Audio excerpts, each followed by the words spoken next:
ጤና ይስጥልን በመላው ዓለም የምትገኙ የኢትዮጵያ ኦርቶዶክስ ተዋሕዶ ቤተክርስቲያን የመገናኛ ብዙሃን ተከታታዮች ይህ ዜና ቤተክርስቲያን ነው። ከዜናዎቹ ጋር አብሬያችሁ የምቆየው ሰናይት ባንተ ነኝ።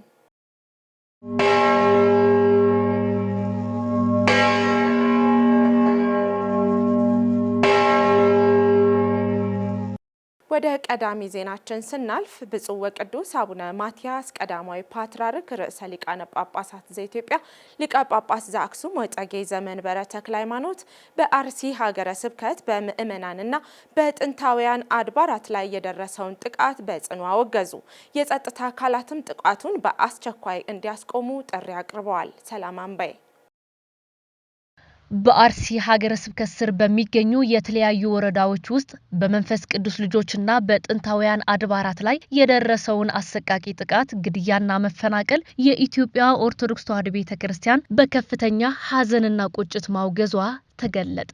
የመንፈስ ቅዱስ ልጆቻችንና የቅድስት ቤተክርስቲያን ስብራት በሆነው በዚህ ክስተት 100 ዓመታት ያስቆጠረው የጠላታ ቅዱስ ገብርኤል ቤተክርስቲያን የጠላታ ቅዱስ ገብርኤል ቤተክርስቲያን በእሳት መቃጠሉን እንዲሁም የካራ ኩፍቲና መድኃኔዓለም ቤተክርስቲያን በግፍ መዘረፉን ብፁዕ ወቅዱስ አቡነ ማትያስ ቀዳማዊ ፓትርያርክ ርዕሰ ሊቃነ ጳጳሳት ዘኢትዮጵያ ሊቀ ጳጳስ ዘአክሱም ወዕጨጌ ዘመንበረ ተክለ ሃይማኖት ባስተላለፉት መልእክት ገለጹ። በዚህ አሰቃቂ ጥቃት በርካታ ምዕመናን ሕይወታቸውን በግፍ እንዳጡና በመቶዎች የሚቆጠሩ ንጹሃን ዜጎች ከመኖሪያ ቀያቸው መፈናቀላቸውን የገለጹት ቅዱስነታቸው በአርሲ ምድር በተደጋጋሚ የሚስተዋለው ይህ በደል በሁላችንም ልቦና ውስጥ እስከ መቼ የሚል የሐዘን ጥያቄን ጥሎ ማለፉን አስታውቀዋል። አያይዘውም በየደረጃው ያሉ የጸጥታ አካላትና የሥራ ኃላፊዎች ከታሪክ ባለ ዕዳነት ይድኑ ዘንድ በስልጣን ዘመናቸው ለዜጎች ደህንነት ዋጋ እንዲከፍሉ ብፁዕ ወቅዱስ ፓትርያርኩ አበክረው አሳስበዋል። በመጨረሻም መላው ኢትዮጵያውያንና ምዕመናንም በተጋገዘ የወንድማማችነት መንፈስ የተፈናቀሉትን ወገኖች በቁሳቁስ እንዲደግፉና በጸሎት ከቤተ ክርስቲያን ጎን እንዲቆሙ ጥሪያቸውን አቅርበዋል።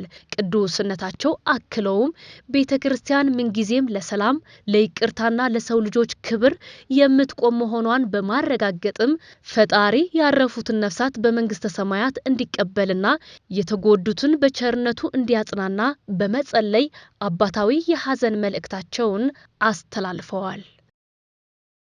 ብፁዕ ወቅዱስ አቡነ ማትያስ ቀዳማዊ ፓትርያርክ ርዕሰ ሊቃነ ጳጳሳት ዘኢትዮጵያ ሊቀ ጳጳስ ዘአክሱም ወዕጨጌ ዘመንበረ ተክለ ሃይማኖት በቫቲካን የምስራቅ አብያተ ክርስቲያናት አገልግሎት ክፍል ኃላፊ የሆኑትን ብፁዕ ካርዲናል ክላውዲዮ ጉጀሮቲን በቢሮአቸው ተቀብለው አነጋገሩ።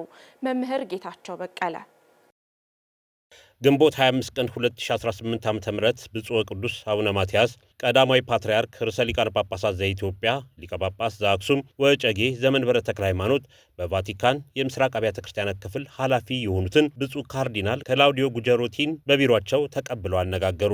ቅዱስነታቸው በብፁዕ ካርዲናል የተመራው ልዑካን ኢትዮጵያን ለመጎብኘት እንኳን ደህና መጣችሁ፣ መልካም የጉብኝት ወቅት ያድርግላችሁ በማለት መልካም ምኞታቸውን ገልጸዋል። በመጀመሪያ እንኳን ደህና መጣችሁ ወደ ኢትዮጵያን ለመጎብኘት እንኳን ደህና መጣችሁ። ከዛም ቀጥሎ ደግሞ የኢትዮጵያ ኦርቶዶክስ ተዋሕዶ ቤተክርስቲያንን ለመጎብኘት ወደ ፓትርያርከቱ መጣችሁ ስለ ጎበኛችሁን እናመሰግናለን። እግዚአብሔር እንግዲህ እንኳን መልካም ጉብኝት ያድርግላችሁ። ዓለማችንን ሁሉ ሰላምን፣ ፍቅሩን፣ አንድነትን ይስጥልን። ብፁዕ ካርዲናል ክላውዲዮ እንደተናገሩት በመጀመሪያ መልእክቴ በፖፕ ሊዮ የተላከ የፍቅር መልእክት ለቅዱስነቶ ለማድረስ ወደዚች ምስጢራዊ ሀገር የብዙ ሰማዕታት መነኮሳት የመንፈሳውያን ሀገር ወደ ሆነችው ኢትዮጵያ የመጣው ሲሉ ደስታቸውን ገልጸዋል። ካርዲናል አያይዘውም በዓለማችን በክርስቲያኖች ላይ እየተላለፈ ያለው ጥላቻ እየጨመረ በመምጣቱ ክርስቲያኖችን ለመታደግ በአንድነት አብረን መስራት አለብን ሲሉ መልእክታቸውን አስተላልፈዋል። This is a sign of priority that on your side is a sign also of friendship. ብፁዕ ቅዱስነቶን በመንበሮ ላይ ወደ ኢትዮጵያ በገባሁበት በመጀመሪያው ቀን ለማግኘት በመቻሌ ታላቅ ደስታ ይሰማኛል።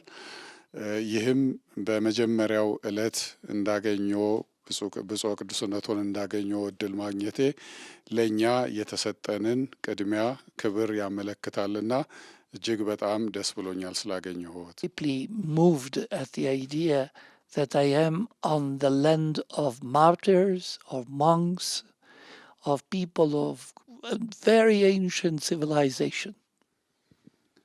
አሁን የመጣሁት የብዙ ሰማዕታት፣ የብዙ መነኮሳት፣ የብዙ በቅድስና ሕይወት ውስጥ ያለፉ መንፈሳውያን ሰዎች ሀገር ወደ ሆነችው ወደ ኢትዮጵያ ነው።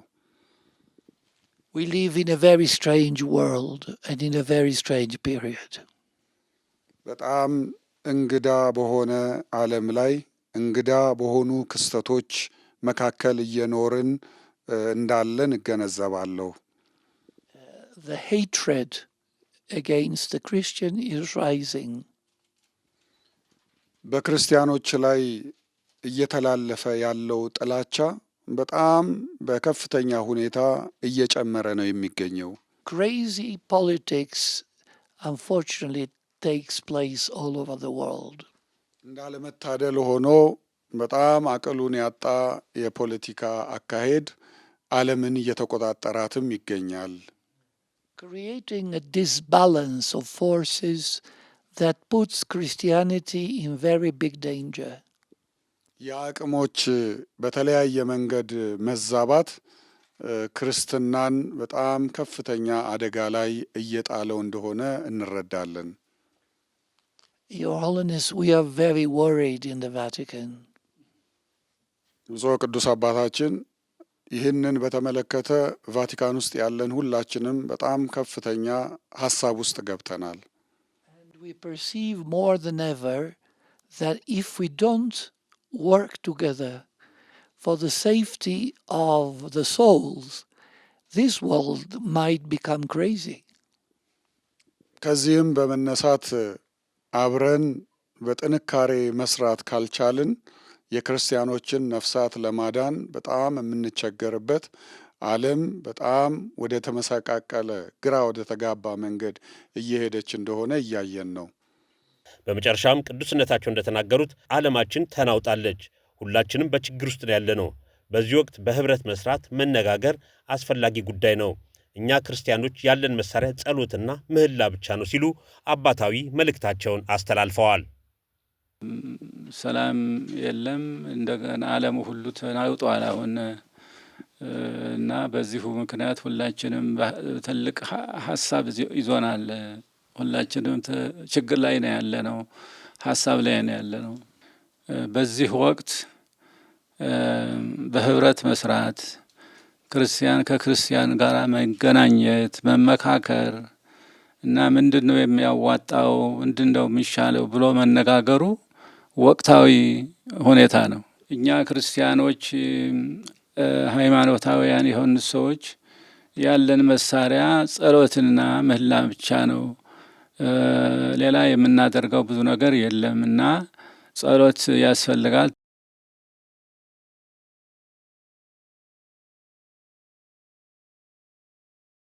የኢትዮጵያ ኦርቶዶክስ ተዋሕዶ ቤተክርስቲያን መገናኛ ብዙኃን አገልግሎት ስርጭት ድርጅት ቀንዲል ሚዲያና ፕሮዳክሽን መርሃ ግብሩን በሳተላይት ቴሌቪዥን እንዲያቀርብ የውል ስምምነት አደረገ። ፈለጉሽ አሻግሬ ግንቦት 25 ቀን 2018 ዓ.ም የቤተ ክርስቲያኗን ቅኖናና ትውፊት በጠበቀ መልኩ የኢትዮጵያ ኦርቶዶክስ ተዋሕዶ ቤተ ክርስቲያን መገናኛ ብዙኃን አገልግሎት ስርጭት በሳተላይት ቴሌቪዥን መርሃ ግብሩን ማቅረብ እንዲችል ከቀንዲል ሚዲያ ባለቤት ጋር የውል ስምምነት አደረጉ። ቆሞስ መጋቢ ሃይማኖት አባ አብርሃም ገረመው የሰሜን አፍሪካ ዋና ስራ አስኪያጅ፣ የቅዱስ ሲኖዶስ ምክትል ጸሐፊና የኢትዮጵያ ኦርቶዶክስ ተዋሕዶ ቤተክርስቲያን መገናኛ ብዙኃን አገልግሎት ስርጭት ድርጅት ስራ አስኪያጅ ቀሲስ ዶክተር አካለ ወልድ ተሰማ እንዲሁም የድርጅቱ የስራ ኃላፊዎችና የቀንዲል ሚዲያ ባለቤትና ዋና ስራ አስኪያጅ ሊቀ ዲያቆን ቀዳሚ ጸጋ ዮሐንስ በተገኙበት የውል ስምምነቱ ተካሂዷል። ቆሞስ መጋቢ ሃይማኖት አባ አብርሃም ባደረጉት ንግግር ከቀንዲል ሚዲያ በተጨማሪ በሳተላይት ቴሌቪዥን የአየር ሰዓት ማግኘት መቻሉ ጥሩ ዕድል መሆኑን ገልጸው ሚዲያው የቤተ ክርስቲያኗ ልሳን መሆኑን በመገንዘብ በትጋት መስራት እንደሚገባ ለሊቀ ዲያቆን ቀዳሚ ጸጋ አባታዊ መልእክት አስተላልፈዋል።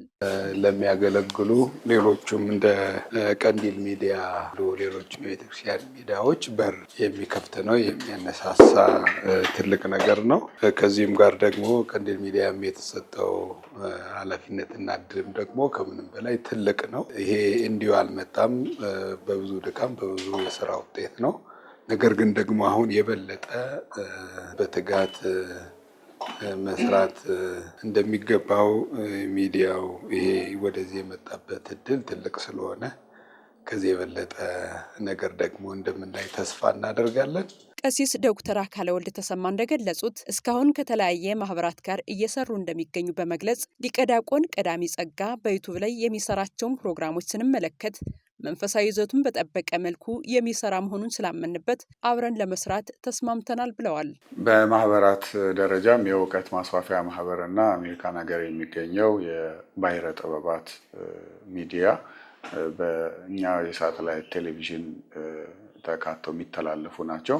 አሁን እንግዲህ ሌላ አጋር አብሮን የሚሰራ የሚዲያ ተቋም ነው ዛሬ የመጣውና ድርጅታችንም ስላመነበት ከዚህ ከቀንዲል ሚዲያ ጋር አብረን ብንሰራ እንደ ሌሎቹ አብረው እንደሚሰሩ በጋራ እንደሚሰሩ ማህበራትና የሀገረ ስብከት ለቴሌቪዥናችንም ሌላ ገጽታ ይሰጠዋል። ለተመልካቾችም እንደዚሁ የተለያዩ መምህራንን ማግኘት የሚችሉበትን እድል ይፈጥራል ብለን ስላመንን ነው ይህንን ያደረግነው።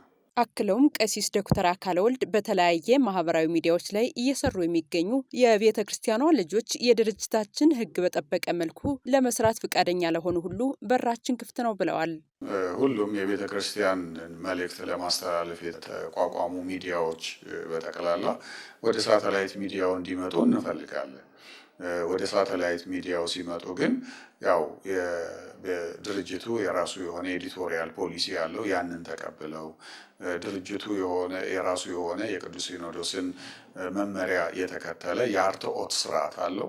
እነዛን የተከተለ ፕላትፎርም ይዘው እስከመጡ ድረስ የአየር ሰዓቱን ተጋርተን ለሳተላይት የሚከፈለውን ክፍያ በጋራ ተባብረን እየፈጸምን አብረን የምናገለግልበት ሰፊ የአየር ሰዓት አለን ብለን እናምናለን። ቢመጡ አብረን ለመስራት አሁንም በራችን ክፍት መሆኑን ለመግለጽ እወዳለሁ። የኢትዮጵያ ኦርቶዶክስ ተዋሕዶ ቤተክርስቲያን የዲጂታል ሚዲያ ኃላፊ መምህር አቤል አሰፋ በቀንዲል ሚዲያ ላይ የምናውቀው ሊቀ ዲያቆን ቀዳሚ ጸጋ ከድርጅታችን ጋር ለመስራት ባቀረበው ፕሮፖዛል መሰረት በቤተክርስቲያኗ ሳተላይት ቴሌቪዥን በሳምንት የ1 ሰዓት ጊዜ ሊፈቀድለት መቻሉን ገልጸዋል።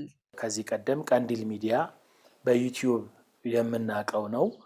በዩቲዩብ ላይ ታላላቅ የቤተክርስቲያን መምህራንን በመጋበዝ ወጣቱን እንዲሁም ደግሞ ምዕመናንን በመንፈሳዊ ትምህርት የሚያነጽ መርሃ ግብር ነው። ስለዚህ ይህ መርሃ ግብር ደግሞ ከዩቲዩብ ፎርማት በተጨማሪ በሳተላይት ቴሌቪዥን ለማስተላለፍ ለእኛ ፕሮፖዛል ቀርቦልን ነበር። የድርጅታችን አስተዳደር ጉባኤም ፕሮፖዛሉን በማየት በሳምንት ለ1 ሰዓት ዘወትር እሁድ ከምሽቱ 2 ሰዓት እስከ 3 ሰዓት እንዲሁም ቀን ረቡዕ በድጋሚ ከ7 ሰዓት እስከ 8 ሰዓት የሚያስተላልፍበትን የ1 ሰዓት የአየር ሰዓት በጋራ ለመስራት ስምምነት ለማድረግ ነው ዛሬ የተገኘ ነው። ሊቀ ዲያቆን ቀዳሚ ጸጋ በበኩላቸው ሁሉንም ህዝበ ክርስቲያን ያማከለ ፕሮግራም ይዘው እንደሚቀርቡ ተናግረዋል። በወሰድነው የ1 ሰዓት ማብቃቃት ብዙ ከባድ ሊሆን ይችላል። በቻልነው አቅም ግን እያብቃቃን የተለያዩ መርሃ ግብሮችን ለወጣቶች እንደዚሁም ለሁሉም ሰው መሆን የሚችለውን ለምሳሌ የተሰወሩ ዕንቆችም የተሰኘ አንድ መርሃ ግብር አለን። የአዲስ ኪዳን ምሳሌዎች ክርስቶስ በምሳሌ ያስተማራቸውን የአዲስ ኪዳን ምሳሌዎችን የጉባኤ ቤት መምህራን የሚተረጉሙበት የሚያብራሩበት፣ እንደዚሁም ደግሞ ለወጣቶች ደግሞ በጉብዝና ወራት ዝማሬ፣ የተለያዩ ፖድካስት ደግሞ የሰዓቱን ሁኔታ እያመቻቸን ፖድካስት ረጅም ሰዓት ስለሆነ በክፍል 1 በክፍል 2 እያደረገን እንደዚህ እያመቻቸን የምንሰራበት ይዘቶችን አሉ። ሌሎችንም ጉዞዎችም የተለያዩ ነገሮችንም እያብቃቃን ብቻ ለማድረግ እናስባለን። የቤተ ክርስቲያኗን ዓላማና ተልዕኮ በተባበረ ክንድ ለማሳካት ሌሎችም በተለያየ ሚዲያዎች ላይ የሚሰሩ እህት ወንድሞች ቀርበው በመነጋገር የአየር ሰዓት ወስደው ቢሰሩ ተወዳጅና ተመራጭ የሆነ ስራ ለህዝበ ክርስቲያኑ እናቀርባለን ሲሉ ሀሳባቸውን ገልጸዋል። ቤተክርስቲያን ያው ሁልጊዜ ቀረብ ብለን እንድናውቃት እንድንጠይቃት ትፈልጋለች። ስለዚህ ሁላችሁም ቀርባችሁ ጠይቁ፣ ተመካከሩ፣ እንመካከር። እርግጠኛ ነኝ ለቤተክርስቲያን የተሻለ ስራ መስራት እንችላለን። የተባበረ ክንድ ደግሞ ቤተክርስቲያንን ከዚህ በበለጠ በሰዎች ዘንድ ድምጽ መሆን የምንችልበትን ስራ መስራት እንችላለን። የቤተክርስቲያን ዓላማንና ተልእኮንም በስፋት ማድረስ የምንችልበትን እድል መፍጠር እንችላለን። ውድ ቤተሰቦቻችን የሰዓቱ ዜናዎቻችን እነዚህ ነበሩ። ቀሪ የኢትዮጵያ ኦርቶዶክስ ተዋሕዶ ቤተክርስቲያን የመገናኛ ብዙሃን መርሃ ግብራት ይቀጥላሉ። መልካም ቆይታ